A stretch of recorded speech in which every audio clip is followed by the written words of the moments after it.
रेपचे cases वाढत आहेत आजकाल खूप जास्त. मुलगी म्हणून कसं बघतेस त्याच्या सगळ्याकडे? तर तू यज्ञ आता मालेगावमध्ये बघ, ती लहान मुलगी 3-3.5 खूप वर्षाची मुलगी, त्याच्यानंतर सातारा घे किंवा मालेगावची आत्ताची जी घटना घडली, तर खूप वाईट वाटतं यार. म्हणजे एक स्त्री 4 भिंतीचं घर बनवते. तिला भाजी आणून दिलं तर ती तुम्हाला स्वयंपाक करून देते.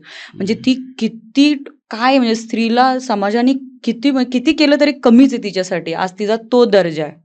पण तुम्ही स्त्रीसाठी असा का कायदा लागू नाही करत, जेणेकरून तिची सुरक्षा एक म्हणजे सरकार म्हणून, समाज म्हणून ती लागू होईल आपल्यावर?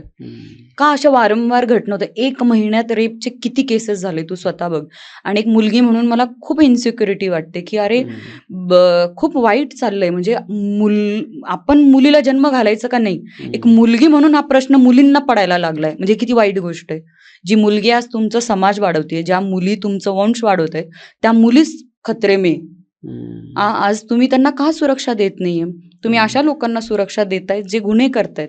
त्या कोर्टात हजर नाही होते. म्हणजे आता मालेगावमध्ये तू बघितलं ना, कोर्टाच्या बाहेर सगळा समाज आला आणि सगळ्यांनी त्याच्यावर आक्षेप घेतला. पण नंतर काय? तुम्ही कायदा त्यांच्यासाठी एवढं म्हणजे हे करा ना, स्ट्रिक्ट करा, की कोणत्याही बलात्काराला अशी काहीतरी कृत्य करताना त्यांनी 100 वेळा विचार केला पाहिजे.